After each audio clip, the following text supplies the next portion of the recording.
Руслан Габасов дал интервью изданию «Аспекты Башкортостан». Я очень много подчерпнул из Литвы. Здесь, в Литве, помимо литовцев, которых сейчас 70%, там 80 даже с лишним, живут белорусы, живут поляки, живут русские и другие народы. Есть белорусские школы, есть польские школы, есть русские школы, и детские сады то же самое.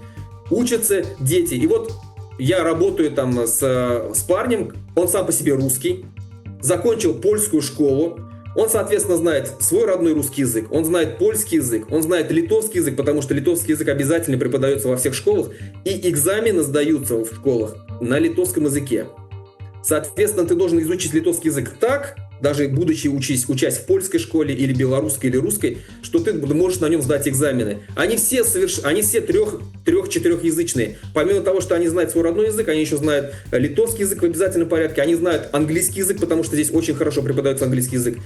И он свободно путешествует, он свободно переходит он может получать какие-то должности в литовском государстве, он может путешествовать по всей Европе, используя английский язык. Вот такое я вижу государство.